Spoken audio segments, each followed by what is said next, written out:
Hello CMC learners, कैसे आप सभी। स्वागत है आप सभी का आज के सेशन में। आज आपको मैं पढ़ाने वाला हूँ क्लास 9th का साइंस पढ़ाने वाला हूँ बेटा। प्रैक्टिस सेट नंबर 2 है, प्रैक्टिस सेट नंबर करा दिया है मैंने आपको, ऐसा ही लिखा हुआ है वहाँ पर भी। प्रैक्टिस सेट नंबर 1 उसको भी कर लेना, उसमें मिक्स क्वेश्चंस करवा रखे हैं। देखो यहाँ पर मैं एग्जाम बेस्ड आपको करवाऊंगा, ठीक है, एग्जाम ओरिएंटेड होगा सब कुछ। और आपको crop production and management chapter आपका होगा ही, ठीक है, जो क्लास 8 में भी है। और एग्जाम में इसमें से क्वेश्चंस आने की संभावना काफ़ी ज़्यादा हो सकती है, ठीक है। तो इस वाले चैप्टर को पहले मैं आपको रिवाइज करवाऊंगा, क्विक रिवाइज करेंगे, फिर उसके बाद मैं आपको MCQs लगवाऊंगा। क्योंकि काफ़ी बच्चों के ये बात है कि मतलब वो है ना, क्वेश्चंस करते हैं सिर्फ, लेकिन है ना ज़्यादा कुछ समझ नहीं पाते हैं। पहले मैं आपको है ना क्विक रिवीजन करवाऊंगा चैप्टर का, फिर उसके बाद मैं आपके प्रैक्टिस सेट के क्वेश्चंस भी लगवाऊंगा, ठीक है। तो इससे आपका रिवीजन भी अच्छा हो जाएगा, ठीक है, एग्जाम टाइम पर। और आपके क्वेश्चंस भी आप अच्छे से खुद से कर पाओगे, ठीक है। चलिए तो स्टार्ट करते हैं यहाँ पर। अभी आ जाते हैं पेज नंबर 1 पर। आपको पता है आज ट्यूसडे है ना, ट्यूसडे 31 मार्च है। और प्रैक्टिस सेट नंबर 2 क्लास 9 का मैं करवा रहा हूँ आपको। और CM श्री SOSC है ना, SOSC लर्नर चैनल को आप सब्सक्राइब कर लें, ठीक है, जिससे आपको लेटेस्ट अपडेट सबसे पहले मिले। और जैसा कि आपको पता है कि हमारा 20K सब्सक्राइबर्स का टारगेट है अभी, तो आपको ही करवाने हैं ये, ठीक है। तो चैनल को सब्सक्राइब कर लें और आपको बेस्ट कंटेंट यहाँ से अलावा कहीं नहीं मिलेगा, ठीक है। चलिए अब देखो यहाँ पर मैं सबसे पहले बात करता हूँ आपसे। यहाँ लिखा है क्रॉप प्रोडक्शन एंड मैनेजमेंट में हम पढ़ेंगे पूरा का पूरा, ठीक है। देखो व्हाट इज क्रॉप, आपको पता है क्रॉप क्या होती है बेटा। देखो यहाँ पर क्या, देखो a crop is when plant, मतलब एक ही टाइप के प्लांट, जो मतलब कि when plant of same kind, है ना, सेम काइंड के जो प्लांट होते हैं सेम काइंड के, वो एक लार्ज स्केल पर क्या जाते हैं बेटा, कल्टीवेट किए जाते हैं, मतलब कि उगाए जाते हैं। समझे आप। तो मतलब देखो आसान सी भाषा में समझो कि एक ही टाइप के प्लांट्स को है ना कल्टीवेट किया जाता है। कहाँ पर, एक ही टाइप के प्लांट को कल्टीवेट किया जाता है ऑन अ लार्ज स्केल, एक बड़ी सी जगह पर, है ना, एक मतलब काफ़ी बड़ी सी जगह पर, है ना, बड़ी सी जगह पर क्या किया जाता है, एक ही टाइप के प्लांट्स को कल्टीवेट किया जाता है, ठीक है बेटा। एक ही टाइप के प्लांट होंगे, है ना, जैसे आपने देखा होगा गेहूं की खेती आपने देखी होगी, है ना, इस तरीके से एक ही टाइप के प्लांट जो होते हैं, समझे आप, एक ही टाइप के प्लांट हर जगह पर किए जाते हैं, उसे हम क्या बोलते हैं बेटा, क्रॉप बोलते हैं, ठीक है। समझ में आया, लार्ज स्केल पर जो किए जाते हैं। चलिए इतना बात आप समझ गए होंगे, ठीक है। चलिए अब देखो यहाँ पर क्या है, टाइप ऑफ, देखो जैसे इसके एग्जाम्पल्स की बात करूँ अगर मैं आपसे, एग्जाम्पल्स हो जाएंगे आपके यहाँ। देखो वीट क्रॉप होती है ना, वीट हो गया, राइस हो गया और मेज़ हो गया, ठीक है, ये सब, ठीक है, जो कि एक बड़े स्केल पर उगाए जाते हैं। चलिए अब देखो टाइप ऑफ क्रॉप्स की बात की जाए। टाइप ऑफ क्रॉप्स तीन टाइप की होती है। देखो एक तो होती है बेटा खरीफ क्रॉप, एक होती है रबी क्रॉप और एक होती है जैद क्रॉप्स, ठीक है। देखो जो खरीफ क्रॉप होती है, जो होती है वो जून से जुलाई मॉनसून तक होती है ना। यहाँ पर सितंबर में मिलेगा आपको लिखा हुआ NCERT की बुक में, है ना, जून टू सितंबर, जून मतलब कि अरे ये सितंबर तक तो है ही, हाँ ये, अरे क्या बता रहा हूँ यार। हाँ देखो यहाँ पर क्या है, जून से इसको सोन किया जाता है, मतलब कि बोया जाता है जून और जुलाई में, है ना, मॉनसून में बोया जाता है इनको। और इनको हार्वेस्ट किया जाता है बेटा सितंबर तक। कब तक हार्वेस्ट किया जाता है, सितंबर अक्टूबर तक हार्वेस्ट कर लिया जाता है। तो जून से लेकर के सितंबर तक, क्या बेटा, जून से लेकर के सितंबर तक, यहाँ पर मैं इसको मिटा करके ऐसे इससे हाइलाइटर से कर देता हूँ, ठीक है। जून से लेकर के बेटा कब, सितंबर तक होती है ये, ठीक है। चलिए और इसके एग्जाम्पल्स बेटा क्या हो जाएंगे हमारे, राइस, मेज और कॉटन, ठीक है। चलिए अब देखो रबी क्रॉप्स की बात की जाए। रबी क्रॉप्स कौन सी होती हैं, जो अक्टूबर में बोई जाती हैं। अक्टूबर में इनको सोन किया जाता है और मार्च अप्रैल में इनको हार्वेस्ट कर लिया जाता है ना। और इसके एग्जाम्पल्स हैं वीट, ग्राम और मस्टर्ड, है ना। एग्जाम्पल्स को याद करना, इनसे क्वेश्चन जरूर आएगा, रबी खरीफ के कौन से एग्जाम्पल्स हैं, ठीक है। चलिए अब देखो यहाँ पर जेड क्रॉप्स कौन सी होती हैं, ग्रोन बिटवीन रबी एंड खरीफ, मतलब कि रबी खरीफ फसल के बीच में उगाई जाती हैं, जो इन्हें बोलते हैं हम कौन से बेटा, इन्हें बोलते हैं हम जेड क्रॉप्स बोलते हैं, ठीक है। और ये समर के सीजन में उगाई जाती है, ठीक है, जैसे कि वाटरमेलन हो गया, है ना, वाटरमेलन और कक्यूम्बर, खीरे की खेती हो गई, है ना, इस तरीके से खीरा, तरबूज, ये सब आपने देखा होगा गर्मियों में खाने को बहुत मिलते हैं, है ना, 10-10 रुपए किलो बिकते हैं। चलिए अब देखो इसका थर्ड पॉइंट बेटा क्या है, एग्रीकल्चर प्रैक्टिसेस। एग्रीकल्चर प्रैक्टिसेस के बारे में भी आपने पढ़ा होगा और मैं आपको बहुत अच्छे से समझाऊंगा, काफ़ी आसान तरीके, ठीक है। एग्रीकल्चर प्रैक्टिसेस इसका मतलब क्या होता है बेटा, कि मतलब कि एग्रीकल्चर प्रैक्टिसेस मतलब खेती कैसे की जाए बेटा, मैंने क्या बोला आपसे यहाँ पर, खेती कैसे की जाए इसके बारे में। देखो खेती कैसे, देखो प्रिपरेशन ऑफ सॉइल, सबसे पहला जो काम है ना, सबसे पहला जो काम है वो क्या है, प्रिपरेशन ऑफ सॉइल है। सबसे पहला काम प्रिपरेशन ऑफ सॉइल होता है। अब सॉइल को प्रिपेयर कैसे करते हैं, देखो जो हमारी लैंड होती है, क्या होती है बेटा, लैंड, जो हमारी लैंड है, लैंड के अंदर है ना वो काफ़ी ठोस ज़मीन होती है, और उसके है ना जो मिट्टी के ग्लोबल्स होते हैं जो बड़े बड़े होते हैं, ठीक है, बड़े बड़े होते हैं, ठीक है, ऐसे बड़े बड़े, तो उसको लूज़ किया जाता है। क्या लूज़ किया जाता है, कैसे, टर्न करके, इनको टर्न करके तोड़ करके इनको लूज़ किया जाता है, ठीक है। चलिए अब क्या, हेल्प रूट ग्रो इजीली। अब जब क्या होता है, जो प्रिपरेशन ऑफ सॉइल होती है, जब प्रिपरेशन ऑफ सॉइल हो जाती है तो रूट को अच्छे से इजीली ग्रो कर पाते हैं, है ना, इजीली अच्छे से ग्रो कर पाती है। आपने देखा होगा कभी आप अपने गाँव में कहीं भी खेत में गए होंगे, तो आपने जैसे ही खेत में पैर रखा होगा ना, आपका कम से कम नहीं तो मतलब कि तलवा पूरा पैर अंदर चला जाता है, मतलब कि आगे का जो पैर पैर होता है खाली, वो क्या होता है बेटा, अंदर चला जाता है, इतना भाग है ना, क्योंकि वो जो सॉइल होती है वो लूज होती है, ठीक है। देखो इम्प्रूव एरेशन। अब देखो इसके टूल क्या हैं बेटा, इसके टूल देखो, प्लॉग हो गई, होई हो गया और कल्टीवेटर हो गया। प्लॉगिंग जो आपको पता है, हल जिसे कहते हैं, हल हो गया, ये ट्रेडिशनल होता है, होई हो गया, और कल्टीवेटर, ये जो कल्टीवेटर है ना, कल्टीवेटर होता है बेटा ये जो मॉडर्न है, मॉडर्न तरीका है इसको करने का, जैसे ट्रैक्टर से करते हैं खेती, खेत जोतते हैं ना वो, ठीक है। अब देखो यहाँ पर शोइंग, इसका पहला वाला क्या होता है बेटा, प्रिपरेशन ऑफ सॉइल, दूसरा होता है शोइंग।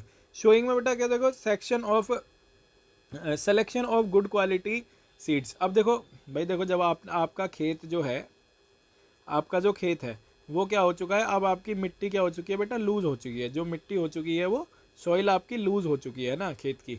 तो अब क्या होगा बेटा, जो लैंड है उसकी मतलब कि जो सॉइल है वो लूज़ हो चुकी है। उसके बाद हम क्या करेंगे, शोइंग के लिए एक गुड क्वालिटी का, अच्छी गुणवत्ता के हमें सीड्स चाहिए, बीज चाहिए, ठीक है भाई। जब अच्छी गुणवत्ता के बीज होंगे जभी तो अच्छी फसल कर पाएंगे हम, है ना। अब देखो देखो प्रॉपर डेप्थ एंड स्पेसिंग, मतलब कि एक सही स्पेस से, पहले पता है क्या होता था, लोग ऐसे ही बीजों को फेंक दिया करते थे, है ना, तो कहीं के कहीं पे पौधे उग रहे हैं, एक जगह पर ज़्यादा पौधे उग गए और एक जगह पर दो ही पौधे उगे हैं, तो इससे है ना मतलब ठीक से इन्हें न्यूट्रिशन नहीं मिल पाता, यहाँ कम न्यूट्रिशन, यहाँ ज़्यादा न्यूट्रिशन, तो ये वाला पौधा है ना, मतलब कि ये मान लो ग्रो नहीं हो पाता था पूरा। तो अब क्या है, जो शोइंग है ना, शोइंग के कुछ मेथड्स हैं, है ना। जैसे देखो जो सोइंग का फ़ायदा क्या होता है, प्रॉपर डेप्थ तक जाते हैं, मतलब पूरी नीचे गहराई तक जाते हैं बीज, ठीक है, और स्पेसिंग भी अच्छी रहती है उनकी। आपने देखा होगा जब भी खेती होती है, जब भी खेती होती है तो जो पौधे होते हैं ना, एक अपने डिस्टेंस पर होते हैं, क्या होते हैं, एक अपने डिस्टेंस पर उगते हैं, है ना, अपने एक डिस्टेंस पर उगते हैं। और इससे पता क्या फ़ायदा होता है, पानी भी ये बराबर मात्रा में ले लेते हैं, अपने अंदर एब्जॉर्ब कर लेते हैं, ठीक है। तो ब्रॉडकास्टिंग बाय हैंड, जो पहले हैंड से करा करते थे, हाथों से ऐसे करके पीछे थैला टांग लिया और हाथों से क्या कर दिया, उसको फेंक दिया बीजों को। और एक होता है बेटा सीड ड्रिल। अब देखो सीड ड्रिल जो मॉडर्न तरीका है, सीड ड्रिल में क्या होता है, ये अच्छी तरीके से प्लांट ग्रो हो पाता है और अच्छी तरीके से बीज अंदर तक जाता है, ठीक है। और चिड़ियाँ भी नहीं खाती हैं, पहले क्या होता था, ऊपर ऊपर अगर रह गया तो भैया चिड़िया आएगी और चिड़िया आके इन्हें बीज को खा जाएगी, तो फसल खराब हो सकती है, ठीक है, इतना समझ गए। चलिए अब देखो यहाँ आपको मैं क्विक रिवीजन करवा रहा हूँ इसका, ठीक है। एडिंग मैनर एंड फर्टिलाइजर, भाई देखो मैनर फर्टिलाइजर बहुत ज़्यादा इंपॉर्टेंट होती है, सॉइल की फर्टिलिटी को बढ़ाते हैं। ये क्या करते हैं भैया, सॉइल की फर्टिलिटी को इंक्रीज करते हैं, ठीक है। देखो रिप्लेनिश सॉइल न्यूट्रिएंट्स, देखो ये ना रिप्लेनिश सॉइल न्यूट्रिएंट्स, मतलब कि जो सॉइल के न्यूट्रिएंट्स हो उसको दोबारा रिप्लेनिश कर देते हैं, है ना, दोबारा से ले आते हैं, ठीक है। चलिए अब देखो डिफरेंस क्या है इनका, देखो यहाँ पर मैनर है और यहाँ पर फर्टिलाइज़र है। मैनर ऑर्गेनिक होती है और फर्टिलाइज़र इनऑर्गेनिक होती है, आपको पता ही है, केमिकल से बनती है जो, है ना, और ये इको फ्रेंडली होती है। ये जो फर्टिलाइज़र है इको फ्रेंडली नहीं होती। इम्प्रूव द सॉइल स्ट्रक्चर, ये क्या करती है बेटा, सॉइल स्ट्रक्चर को इम्प्रूव करती है। और क्या है, ये क्विक न्यूट्रिएंट्स देती है, जो फर्टिलाइज़र है क्विक न्यूट्रिएंट्स देती है। आजकल फर्टिलाइज़र का ही यूज़ ज़्यादा हो रहा है, ठीक है, और ये हमारी फसल को हार्म भी पहुंचा सकती है जो फर्टिलाइज़र है, लेकिन मैनर नहीं पहुंचाती, समझ गए।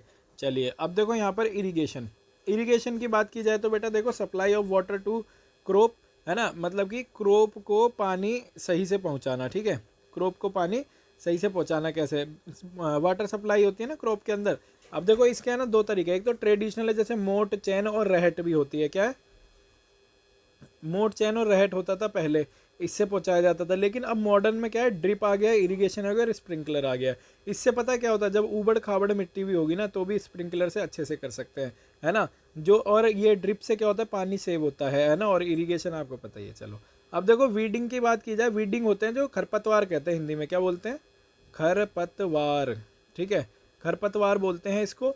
और देखो ये वीडिंग किस लिए फ़ायदेमंद होती है कि जो जो वीड होती है ना, वीड अनवांटेड प्लांट होते हैं, ये क्या होते हैं, अनवांटेड प्लांट होते हैं वीड्स, इनको रिमूव करा जाता है इनसे। अनवांटेड प्लांट क्यों, देखो, और इनको क्यों रिमूव करते हैं, ये क्या क्या करते हैं, compete compete for nutrition, nutrients. मतलब जब हमारा जैसे पौधा उगा हुआ है ना हमारा, अगर हमारा पौधा है कोई, है ना, यहाँ पर मान लो हमारे अच्छे अच्छे ये पौधे उगे पड़े हैं, ठीक है, ऐसे करके ये पौधे उगा रखे हैं हमने, तो साइड साइड में वीड आ गई है, ये वीड आ गई है। अब वीड क्या करेगी ना, ये सारा न्यूट्रिशन अपने पास ले लेगी और हमारे इस प्लांट को नहीं मिल पाएगा, तो ये क्या हो जाएगा, ये मर जाएगा, है ना, इसके पास न्यूट्रिशन नहीं है तो ये डेड हो जाएगा, ठीक है। तो यहाँ पर इसको हटाना पड़ता है, वीड को हटाना पड़ता है, ठीक है, समझ गए आप, है ना। Nutrients reduce the crop yield, मतलब कि ये जो क्या करता है ना, क्रॉप यील्ड, क्रॉप की यील्ड को रिड्यूस कर देता है, क्या कर देता है, जो वीड होता है क्रॉप की प्रोडक्शन को रिड्यूस कर देता है। अब देखो इसका मेथड देखो, अब मेथड क्या है बेटा, या तो इसे आप खुरपी से मैनुअल हटा सकते हैं, खुरपी पकड़ के, खुरपी कुछ इस टाइप की होती है, आपको पता होगा, जैसे आपने देखी हुई होगी अपनी गाँव में, ठीक है, ये ऐसी होती है, उससे हटा सकते हैं खुरपी से, या तो फिर हमारे केमिकल वीडीसाइड आते हैं, ठीक है, केमिकल वीडीसाइड आते हैं, ठीक है, समझ गए होंगे आप। चलिए अब देखो हार्वेस्टिंग, हार्वेस्टिंग की बात करें तो बेटा क्या होता है, harvesting cutting from mature crops, cutting of matter from नहीं, कटिंग ऑफ मैचर क्रॉप्स, ठीक है, मतलब कि जो मैचर क्रॉप हो जाती है उसको काटना ही क्या कहलाता है, हार्वेस्टिंग कहलाता है। मतलब मान लीजिए आपकी पूरी फसल तैयार हो गई एकदम बड़ी बड़ी, अब उसको काटना भी तो है आपको, तो वो किसका काम है बेटा, आपका हार्वेस्टिंग का काम है, समझ गए आप, हार्वेस्टिंग का काम होता है। चलिए ये हो गया बेटा, इसका मेथड क्या होता है, एक तो मैनुअल, सिकल हंसिया से काट सकते हैं ना, सिकल से काट सकते हैं मैनुअल, और देखो मशीन से, है ना, आपको कंबाइनिंग हार्वेस्टर होता है जो वो झरझर झरझर काटता चला जाता है थ्रेसर से, है ना, समझ गए होंगे आप। अब देखो थ्रेशिंग क्या है, देखो सेपरेटिंग ग्रेन फ्रॉम काफ, है ना, थ्रेशिंग, हार्वेस्टिंग और थ्रेशिंग। अब देखो थ्रेशिंग क्या है, सेपरेशन करते हैं काफ से, जो भी उनका बीज मतलब कि जो हमारा अनाज होता है उसको अलग कर देते हैं, उसके जो कवर होता है उसका, ठीक है। चलो अब स्टोरेज की बात करते हैं।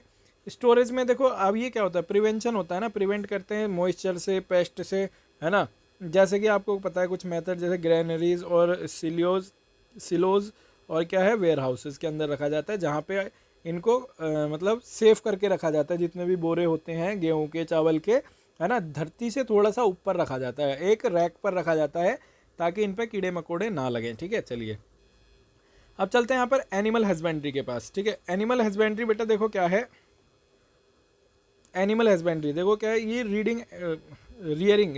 रियरिंग एनिमल्स फॉर मिल्क, मतलब कि जो एनिमल्स है ना उनको पालना, ठीक है, एनिमल को रियर करना है, ठीक। चलिए अब देखो जैसे मिल्क डेयरी के लिए, एग मीट के लिए, भाई एनिमल हस्बेंड्री किस लिए की जाती है ना, एक तो मिल्क के लिए की जाती है, एग के लिए की जाती है, और किसके लिए की जाती है बेटा, मीट के लिए, हनी हो गया और फिश हो गया, ठीक है, इतना बात समझ गए आप। चलिए एनिमल हस्बेंड्री समझ में आया। अब देखो यहाँ पर क्या इंपॉर्टेंट कंसेप्ट फॉर एग्जाम के लिए कुछ इंपॉर्टेंट कंसेप्ट क्या हो सकते हैं, देखो जैसे crop rotation, growing different crops alternately maintains the soil fertility. देखो जो क्रॉप रोटेशन होती है ना, क्रॉप रोटेशन ये किस लिए कामयाब है बेटा, क्योंकि इसमें है ना हम अलग अलग क्रॉप है ना अल्टरनेटली उगाते हैं, है ना, अल्टरनेटली उगाते हैं, तो इससे है ना फर्टिलिटी मेंटेन रहती है, ठीक है, फर्टिलिटी क्या रहती है, मेंटेन रहती है। अब देखो जैसे एक ही टाइप की क्रॉप अगर उगाते रहेंगे और उस क्रॉप को फॉस्फोरस की ज़्यादा ज़रूरत है, तो आपकी लैंड में से फॉस्फोरस पूरा ख़त्म हो जाएगा, है ना, इतना बात समझ में आ गया। चलिए अब देखो यहाँ पर क्वेश्चन कह रहा हूँ मैं, मिक्स क्रॉपिंग क्या होती है, ग्रो टू और more crops together. Mix cropping में क्या होता है, दो या दो से ज़्यादा क्रॉप्स को एक साथ उगाया जाता है, ठीक है। और मल्टीपल क्रॉप्स बेटा क्या होते हैं, मल्टीपल क्रॉप्स हो गई जैसे growing more than one crop in year, मतलब एक ही साल में एक से ज़्यादा क्रॉप्स को उगाना क्या कहता है बेटा, मल्टीपल क्रॉप कहलाता है, ठीक है। चलिए अब देखो ये मैं आपको बता देता हूँ यहाँ पर फैक्टर अफेक्टिंग क्रॉप प्रोडक्शन, भाई जो हमारा क्रॉप प्रोडक्शन है उसको कौन कौन से फैक्टर्स हैं जो अफेक्ट करते हैं। देखो एक तो सॉइल फर्टिलिटी अफेक्ट करती है, सॉइल अगर अच्छी होगी तो फसल भी हमारी अच्छी होगी, है ना, क्रॉप भी अच्छी होगी, अगर सॉइल ठीक नहीं है तो फसल भी बेकार होने वाली है, ठीक है, हमारी जो क्रॉप है। चलिए अब देखो क्लाइमेट, टेम्परेचर एंड रेनफॉल, हमारे इंडिया की जो क्रॉप प्रोडक्शन है ना वो किस पर डिपेंड करता है, पूरा पूरा रेनफॉल पर डिपेंड करता है। इरिगेशन पे डिपेंड करता है, और देखो ये फैक्टर ही तो है, इससे ही अफेक्ट होती है।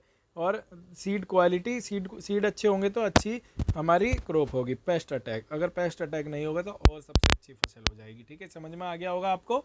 चलिए अब आते हैं हम अपने प्रैक्टिस सेट क्वेश्चंस पर, जो भी हमारा, अरे यार 1 क्यों लिख दिया, यहाँ 2 है प्रैक्टिस सेट, है ना, प्रैक्टिस सेट 2, मतलब प्रैक्टिस सेट 2 के जो क्वेश्चंस हैं उन पर चलते हैं। अभी क्या होने वाले हैं, फटाफट आप आंसर देंगे। आपको देखो मैंने क्विक रिवीजन करवा दिया है मात्र 15 मिनट के अंदर अंदर। ठीक है, चलिए रिवीजन करना भी बहुत ज़रूरी है। आप क्वेश्चन के आंसर्स लगाते हैं फटाफट। ठीक है, चलिए क्वेश्चन नंबर 1 क्या कहता है बेटा हमसे क्वेश्चन नंबर 1 कहता है कि देखो क्वेश्चन नंबर 1 में क्या है बेटा, विच crop is not a kharif crop, है ना, विच crop is not a kharif crop. देखो क्या है, पैडी नहीं, है ना, ये मेज नहीं, ये मतलब ये वाली तो है ना, पैडी मेज और कॉटन, वीट नहीं है। ठीक है, वीट नहीं है तो ऑप्शन नंबर सी हो जाएगा। ठीक है, चलो ये पैडी मेज और कॉटन ये किस किस की क्रॉप होती है जरा मुझे बताइए कमेंट बॉक्स में। चलिए ठीक है, अब देखो यहाँ पर क्वेश्चन नंबर 2 की बात की जाए, क्वेश्चन नंबर 2 में क्या है, rabi crops are sown in, rabi crops को कब किया जाता है, रबी क्रॉप्स को कब शो किया जाता है, कब बोया जाता है बताइए, समर में बोया जाता है, नहीं विंटर में बोया जाता है, कब बोया जाता है बेटा, विंटर में बोया जाता है। ठीक है, चलिए अब चलते हैं यहाँ पर अगला क्वेश्चन नंबर 3। ठीक है, क्वेश्चन नंबर 3, अब क्या देखो, जैद क्रॉप्स आर शोन, है ना, कब किया जाता है जैद क्रॉप को, बिटवीन रबी एंड खरीफ, हाँ बिटवीन रबी एंड खरीफ, रबी और खरीफ फसल होती है ना उसके बीच में इनको उगाया जाता है। चलिए अभी अभी मैंने आपको ऊपर बताया था इसके एग्जाम्पल्स, आप मुझे, है ना, एग्जाम्पल्स आप कमेंट बॉक्स में बताइए, इसके कमेंट बॉक्स में बताओ, इससे पता लगता है कि कितने बच्चे फोकस से पढ़ पा रहे हैं। ठीक है, चलिए अब देखो यहाँ पर अब अगला वाला क्वेश्चन है हमारा, क्या है, which is a pulse crop, obviously gram, rice नहीं है, ये तो हमारे नाज की है ना, जो हमारा ये क्या नाम है, ग्राम है, ये पल्स क्रॉप होती है, दालों की क्रॉप होती है, समझ गए आप। चलिए अब देखो चलते क्वेश्चन नंबर 5 की तरफ। क्वेश्चन नंबर 5 क्या है बेटा, the main cereal crop in India, obviously कौन सा हो जाएगा बताइए, वीट, राइस, बार्ले या मेज, ऑब्वियसली क्या हो जाएगा बेटा, राइस हो जाएगा, समझ गए। आइए अब क्वेश्चन नंबर 6 की तरफ चलते हैं। विच crop is grown in dry condition, भाई ड्राई कंडीशन में कौन सी वाली क्रॉप को उगाया जाता है ना, क्वेश्चन नंबर 6। इस राइस को नहीं, ये तो इसको तो जिंदा पानी चाहिए होता है बहुत सारा, जूट भी और शुगर केन भी, तो यहाँ पर कौन सा आ जाएगा बेटा, बाजरा, है ना, बाजरा को हम ड्राई कंडीशन में भी उगा सकते हैं। ठीक है, चलिए अब क्वेश्चन नंबर 7 की तरफ चलते हैं। क्वेश्चन नंबर 7 क्या है, प्लॉगिंग हेल्प्स, किलिंग पेस्ट नहीं, लूजिंग सॉइल, हार्वेस्टिंग या इरिगेशन, लूजिंग सॉइल। ठीक है, इतना समझ गए। चलिए क्वेश्चन नंबर 7 हो गया। अब चलते हैं क्वेश्चन नंबर 8 की तरफ। Levelling is done removing weeds, levelling किस लिए की जाती है, वीड्स को रिमूव करने के लिए, प्रिवेंट वाटर लॉगिंग के लिए, या हार्वेस्ट क्रॉप्स के लिए, अप्लाई फर्टिलाइजर के लिए, ये किया जाता है प्रिवेंट वाटर लॉगिंग के लिए। अब देखो भाई ये लेवल क्यों किया जाता है, ताकि पानी ना रुके, है ना, हमारा जो खेत होता है वो एक लेवल में होता है। लेवल में क्यों होता है, क्योंकि उसमें देखा जाता है कि पानी एक जगह पर ना रुके, सारी जगह पर बराबर बराबर चलता रहे। इतना समझ गए आप। चलिए क्वेश्चन नंबर 8 हो गया। क्वेश्चन नंबर 9 क्या है, देखो,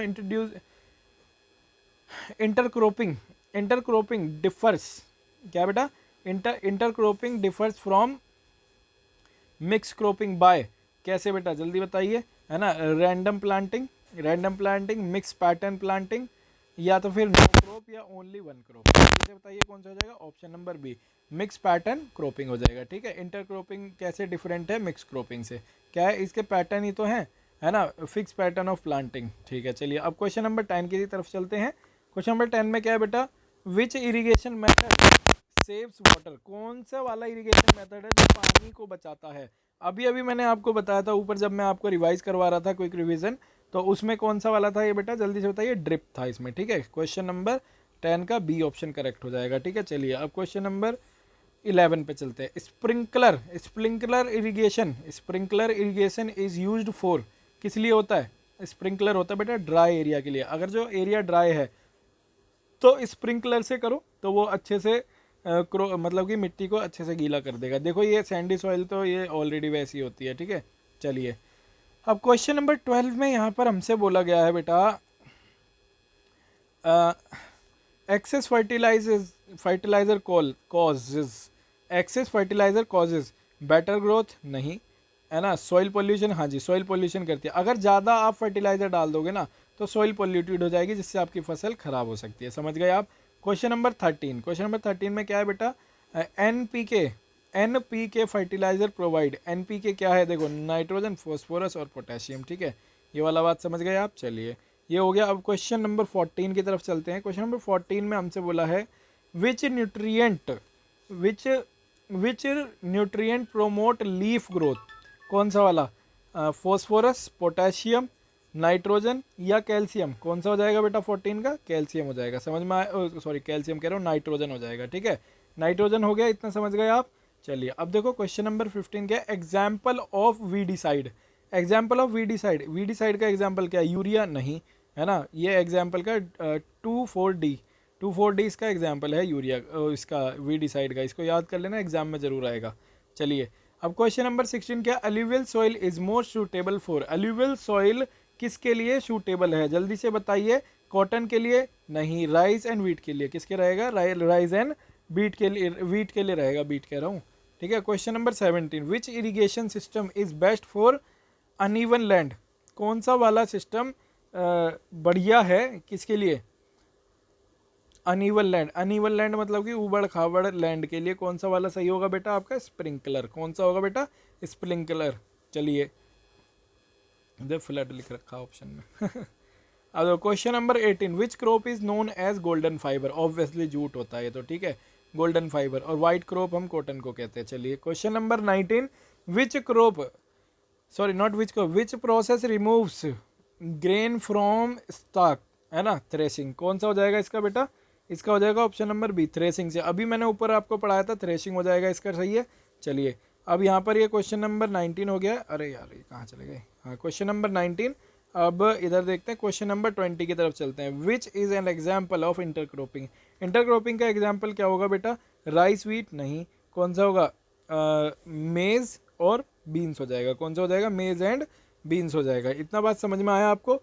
तो ये होता, ये हमारे 20 क्वेश्चंस, आई होप कि आपको समझ में आ गया होगा, ठीक है। अब देखो आपको तो पता ही है, मैंने आपको ये पूरा करवा ही दिया है, तो आपका काम क्या है, मेरा काम तो अभी ये हो गया है, बाकी नेक्स्ट वीडियो भी आई जाएगी। वीडियो को लाइक ज़रूर कर देना, ठीक है भाई, वीडियो को लाइक कर देना है, और चैनल को सब्सक्राइब कर देना, ठीक है। और टेलीग्राम को भी हमारे फॉलो कर लो आप, जिस पर SOSC लर्नर्स के नाम से ही है हमारा, ठीक है, जिस पे आपको PDF बिल्कुल फ्री ऑफ कॉस्ट मिलेगी, ठीक है। चैनल को यार सब्सक्राइब कर लो, है ना, हमें 20K सब्सक्राइबर्स करने हैं अभी, ठीक है, ये हमारा टारगेट है इस बार का एग्ज़ाम तक, ठीक है। चलिए तो मिलते हैं नेक्स्ट वीडियो में। थैंक यू, जय हिंद, जय भारत।